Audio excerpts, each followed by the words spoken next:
Good news, Panther Nation. It is your boy, Myron McRae, a.k.a. Tornado McRae across the skies of the internet, here with another episode of Panther Pride TV, your one-stop shop for all your Panther notifications and your Panther obligations. And happy Thursday to all of y'all, man.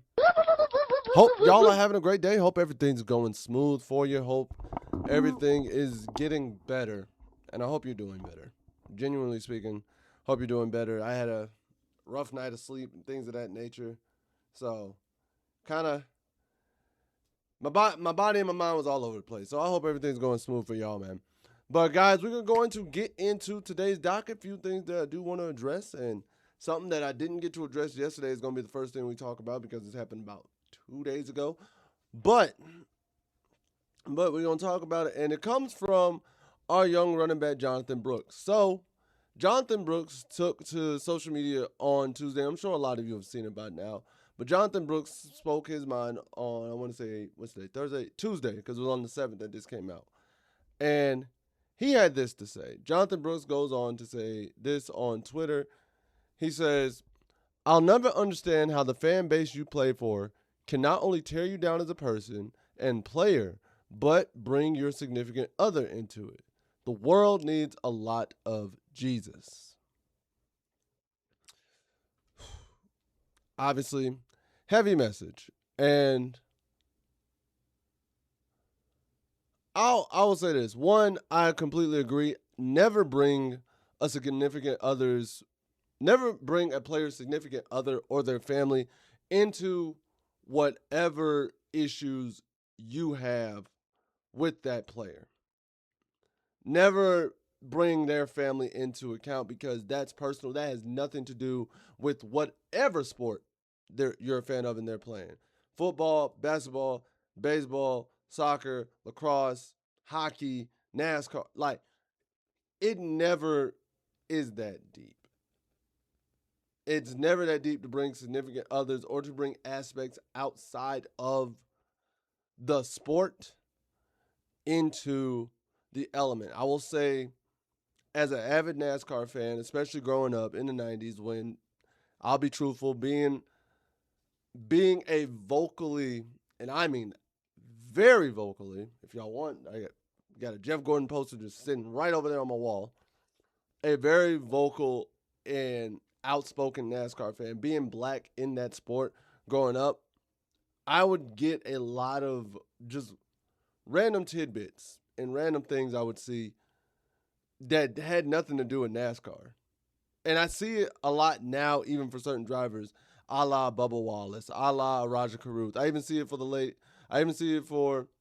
the women drivers of the sports over the years. I've seen it with Danica Patrick. I've seen it with Shauna Robinson. I've seen it with other aspects. They bring stuff into the sport that doesn't happen. And you can sit there and say whatever you want. I've seen it for LeBron James, Steph Curry, Michael Jordan, like Tom Brady, so on and so forth. Like, it's weird. You want to talk about their on-field play? By all means. But when it comes to your gripes with the player, keep the family out of it. Keep the kids out of it. You can gripe and say a player is bad. I've gone on this podcast numerous times and felt Nick Scott was bad.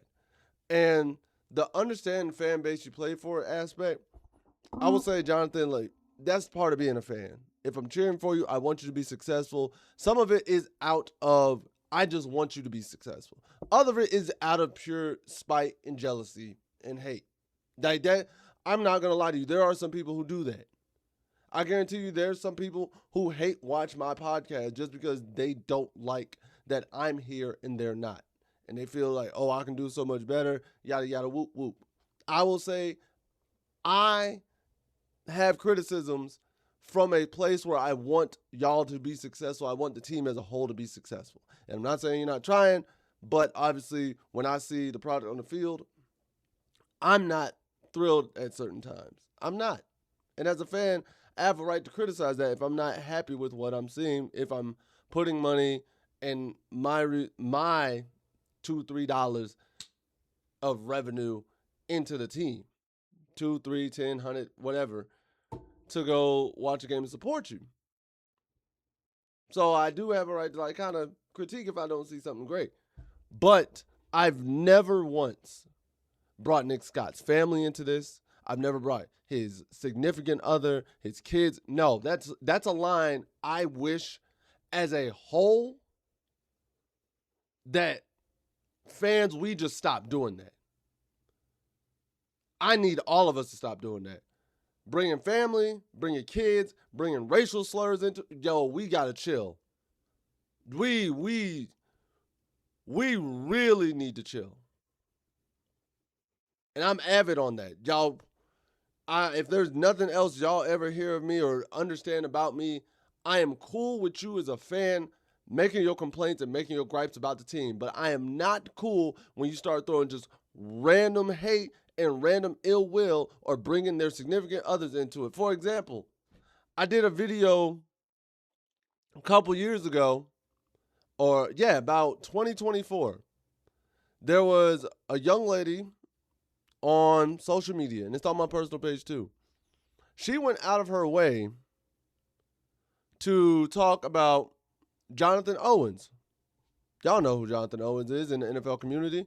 He is a player in the league. I want to say he plays safety. And last I checked, Jonathan was still playing for the Bears. He is married to Simone Biles. Now, during the Olympics, Jonathan Owens took a picture with Simone at the Olympics after she won her gold medal. And she's sitting there saying, "Who are you, sir? Mr. Simone Biles, you're a bum. What do you do? Take her medal off. This is her moment." Mind you, brought nothing into it. Simone Biles herself said, "Yo, stay out of my relationship. You ain't got nothing to do with it. I gave him the medal to wear, just like I gave everybody in my family to wear, and he posted it. So why you coming at my husband?" And the young lady, even in that video, couldn't just flat out say, "Okay, I apologize, I'm wrong." She was like, "Oh, well, I guess Simone Biles told me. I guess I need to be quiet because I'm not a Olympic gold medalist, so I guess I can be quiet. But I'm just saying, the way it is, you brought up somebody's significant other, and when they step to you, now all of a sudden you get quiet. Now all of a sudden you ain't got nothing to say. That's come on now. If you're gonna stand on that energy, be prepared for what comes with it. And if Jonathan Brooks was to be at a game and heard somebody say something out of pocket about his wife, his kids, I don't know, like whoever in his family, his mother, his father, if he's got brothers and siblings, if Jonathan Brooks was to hear that and was to step to you and swing on you or have an issue with it, I'm not going to be ashamed. I'm not going to sit there and say Jonathan Brooks is in the wrong, because that's a line you shouldn't cross. That's a line you don't cross. I was taught that. A lot of us were taught that. So if you have gripes, if you have complaints, even if you have complaints about me, keep it about what I said on this show. Don't bring my family into this. Don't bring my significant others into this. Don't bring my significant other into this. Don't sit there and bring the people close to me into something that ain't got nothing to do with them. That is very, very, very, very beneath a person. Like you're going for a cheap shot. You're going to get a reaction. You're going because you know you have nothing. That's what you go for. Nah, I ain't with that. So I'm with Jonathan Brooks here. I wish as fans we didn't result to this, but there are some people who do this out of spite and out of hate in their heart and out of jealousy, and it's annoying. It's flat out annoying. You can have the gripes. You can have these issues where you just don't like the product on the field. And you could keep it as the product on the field. I don't wish Nick Scott no harm.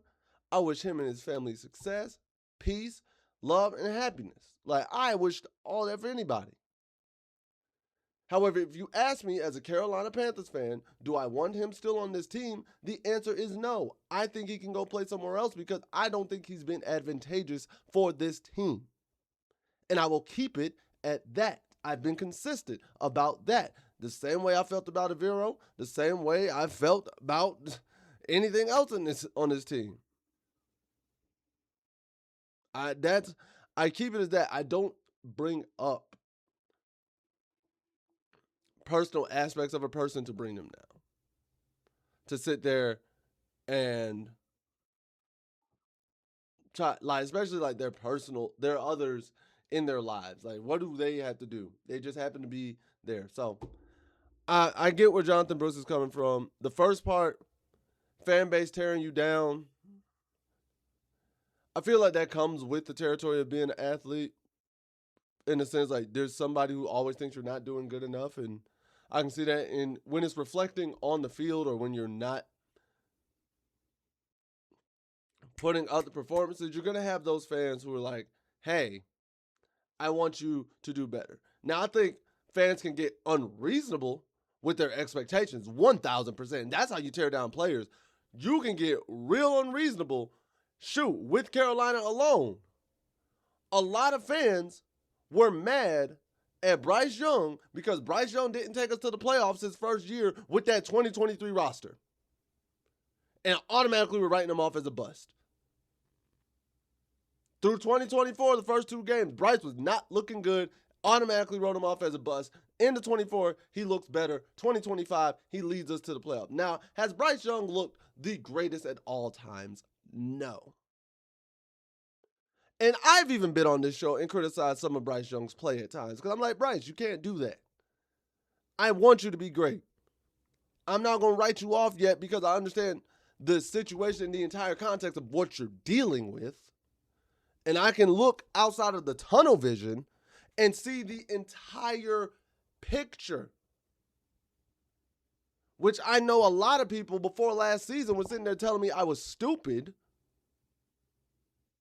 Because they're like, oh, you're just a Bryce Young lover. Like you're blind to the truth. You're blind to this, that, and the third. You're blind to what I see. And I said Bryce Young will lead us to the playoffs, which he did. Now I'm looking at Bryce Young and I say, I need you to elevate your game even more. Let's take another step further. I just said give Bryce some time because God knows that team that we had in 23 was not it. Then you come in 24 and we're under a whole new coaching staff, whole new coaching direction. You really think the man's going to get it off rip? If you do, wild work. Wild work. But he's growing. He's getting there. It's the same reason why I haven't fully written off XL yet. It's the same reason. But I have to also agree that XL has not been doing great. I can be honest about that. But what I'm not doing is bringing XL's personal life and stuff into it. Whoever his significant other is and whatnot, that's never been my forte. So, Jonathan Brooks, I get what you're saying there, man. I understand. And guys, I'm sorry that went a whole lot longer than I wanted to, so we're going to move on to the next subject. And apparently, there's some people who are on the cutting board, and we're going to figure out which Panthers won't make it to week 1. And this comes from Dean Jones over at Cat Craven. He says this, man. And go ahead and pause it if you need to, or you can just listen to me. If you are not doing so, give me a second. All right. And so Dean Jones says, these are 3 Panthers he believes that won't make it to week 1. First up, Stone Forsyth. He says the Panthers may be without Ikem Ekwonu for most of the 2026 season as he recovers from a ruptured patella tendon. Rasheed Walker was acquired to fill the void, which could be an absolute bargain if he meets expectations. Carolina also signed Stone Forsyth, which was much more underwhelming. Forsyth was arguably the worst tackle in football last season. He has the size and the length to be impactful, but the former Florida standout is technically flawed and gets overwhelmed quickly. The Panthers can find another offensive tackle at some stage during the draft. He'll have to fight to carve out his spot on the 53-man roster. The next one, he said, was John Mechie III. Says Carolina signed John Mechie III. It's only addition to the wide receiver room so far. This reunites the wide receiver with Bryce Young, his former college quarterback. Though his NFL career might not have gone according to plan so far, this already established chemistry will be closely monitored by fans this offseason. Mechie gets a chance, but nothing more. The Panthers have Tedero Miller and Jalen Coker as their established starting tandem. They still have faith in Xavier Legette and Jimmy Horn Jr. David Moore is the veteran presence, and Morgan is also considering another draft prospect high in the order for the third straight year. And then lastly, A.J. Dillon. Losing Rico Dowdle in free agency was almost a foregone conclusion. The Panthers let this happen due to the pending return of Jonathan Brooks, who could be a significant addition to the ranks if he gets a better run of luck on the health front. Chuba Hubbard and Trevor Etienne are still around and should play more important roles. The Panthers also signed A.J. Dillon, who was productive early in his career but has undergone a concerning trajectory in recent years. So with that being said, those three individuals, honestly, Forsyth and Dillon are the two who really get cut. I don't see Mechie getting cut just yet. I think he'd make it. He's definitely on a trading block potentially if he's doing well, but I don't think Mechie gets cut. Forsyth, especially if they go get a tackle in the draft, I can see it. Actually, Forsyth is a depth piece. He's a depth piece. So they might not cut Forsyth just for depth purposes. Not because of talent, but simply because of depth. Wide receiver, Mechie might. Dang, now I'm really thinking about it. Mechie might. If Brooks is good, Hubbard's going to be good, ETN's going to be good. They may keep Dillon. Maybe, or they'll put him on practice squad. They might put Dillon on practice squad. I think that. Yeah, so now that I think about it, Forsyth is actually not getting cut because of depth purposes. Mechie and Dillon are definitely on the cutting block. And I feel like Mechie would be more of a trade asset in the middle of the season. Dillon would actually be the most likely to get cut. And then lastly, guys, and this was actually a kind of unique twist I saw. So apparently, we're going to try a new idea called a reverse mock draft. Nani? Yeah. So saw this on CBS Sports, and it's actually a mock draft in reverse order from the Super Bowl champs down to the number one pick. So I thought this was kind of cool. Based off all the mock drafts I've seen, I like this idea. So shout out to CBS Sports. Shout out to, who put this one out here? Tyler Sullivan from CBS Sports. He put this out here, this reverse mock draft. So basically, the Super Bowl champ, so Seattle gets the number one pick, and then it drops, so on and so forth. So that's how this is going to go. And with that, here's the order of how everything played out in this mock draft. I only went to Carolina's pick because Carolina ends up with the 14th overall pick in this mock draft. So here's how it goes. So Seattle gets Jeremiah Love. New England would get Arvell Reese. Miami would get Fernando Mendoza. Carnell Tate would go to Kansas City. Sonny Styles ends up in Houston. David Bailey ends up in San Francisco. Ruben Bain Jr. ends up in Buffalo. Caleb Downs goes to Chicago. Monroe Freeling goes to Cleveland. Francis Miagua goes to Philly. Spencer Fano goes to the Chargers. Olavia Vega Ione, he goes to Pittsburgh. Mansour Delane goes to Dallas. And then at 14, it doesn't change. Carolina Panthers take Kenyon Sadiq. Nani? Oh, I found this hilarious. And Tyler Sutherland explains it. He flat out says, He says, Carolina took tremendous strides in 2025, winning the NFC South and reaching the playoffs. It carried that momentum into the offseason, adding big-name free agent like Jalen Phillips and Devin Lloyd to bolster the defense. In the draft, the Panthers give Bryce Young another weapon in Sadiq, who instantly becomes a top pass-catching option in the tight end room.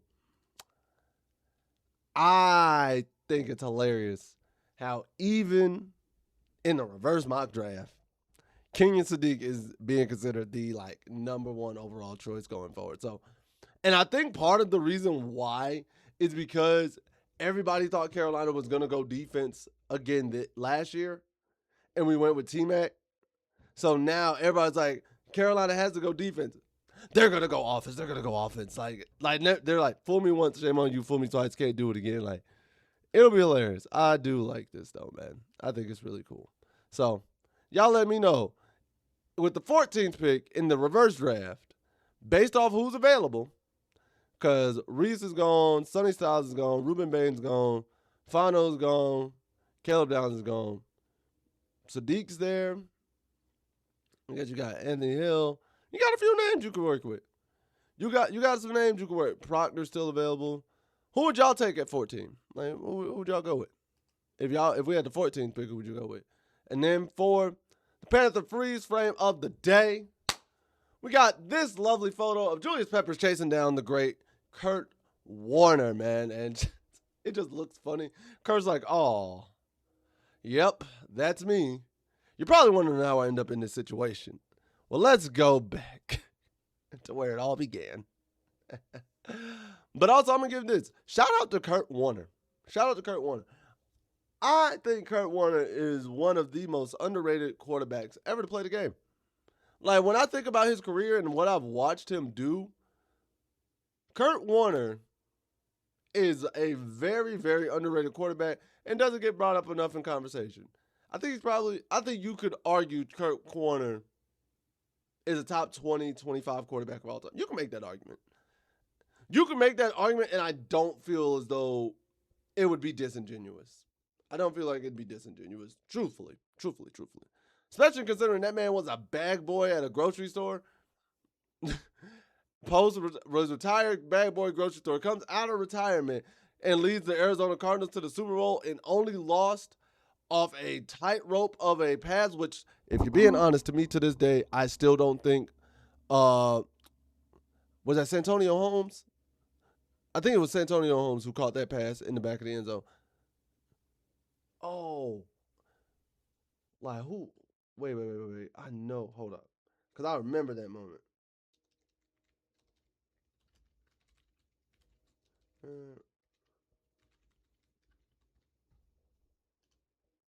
Yep, it was Santonio Holmes. If you're asking me to this day, I genuinely don't think Santonio Holmes got both feet down. I genuinely think, and I'm looking at the photo right now. Yeah, no. I genuinely don't think that second foot is down. I think it's just sitting on top of his first foot. Genuinely speaking, like, bro, what? Like, now part of me just wants to show y'all, like, hold on, bro. Hold up. Like, I know this is very just random and wasn't even a part of the show. Was not any way, shape, or form part of the show today. But, bro, honestly, y'all gonna tell me that foot's down? That second foot is not down, bro. I'm sorry, that second foot's not down. I don't care what nobody says. Santonio Holmes did not catch that pass. He did not catch that pass. But shout out Kurt Warner. If that doesn't happen, he wins 2 Super Bowls. And I think he's in a really company. But now, guys, we're going to move forward. And we're going to get to y'all favorite segment. Time for Panther Nation to speak their truth. And that's why I read your comments and see what you lovely people have to say. And the first comment comes from Gigi Eves Jr., man, says, with first comment of today's hosted comments, yes, we need offensive tackles, but you can't force the pick. They have to be a fit for our scheme. Fair statement. That is, you can't just force somebody in there. You got to make sure it's the person that fits well with what we do. So, fair statement, sir. Next comes from Sean 90 Julio. My man says, I love the Jordan Tyson pick. T-Mac, Jalen Coker, and Jordan Tyson equals money. Bryce Young, money. And good night for the NFL. I hope the Panthers go get him. And like I said, I can admit I don't know much about Jordan Tyson, so y'all are schooling me on this one. So if Jordan Tyson's really that good, it's honestly the injury history for me. It's genuinely the injury report and whatnot that I saw, and I was like, I don't know. But if y'all say he's like that, I'll take your word for it. I have to go look up some film on that one. I'll probably do that this weekend. Next comes from Jake Smith 569. He says, real question. He's like, real question. What are reasonable expectations for growth out of our players? Bryce Young's yards per game needs to come up. Nick Scorton tied for most pressures on the team with 15, though still not great due to this being the Panthers' weakness. Can we expect 20 plus? Finally, if XL is still wide receiver 3, it's now or never for him to break 1K.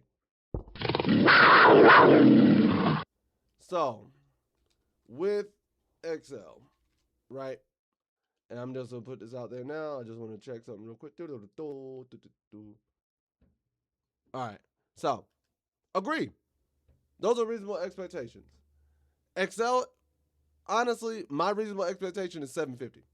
And the reason why, the man had 497 his first year, 363 his second year.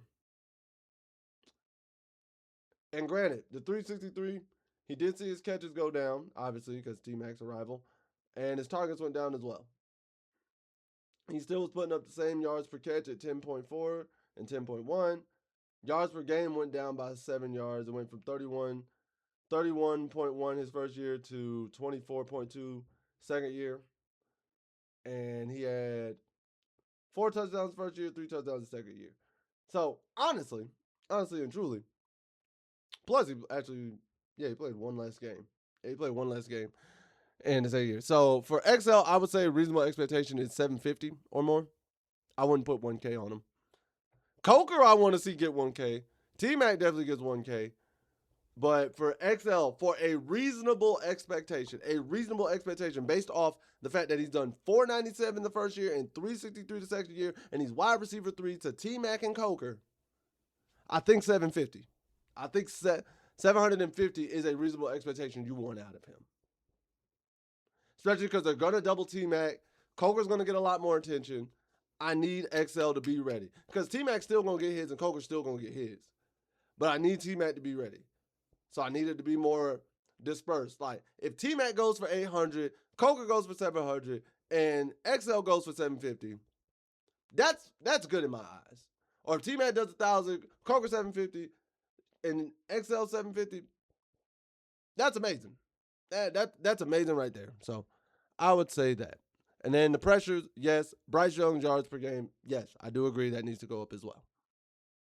And lastly, comes from Quay4543. My man says, as always, great informative video. Personally, I've come to an understanding that Dan will cook. Whoever the pick is, whether we trade up or trade back, the chef is ready, and Carolina will be slept on like always. Keep pounding.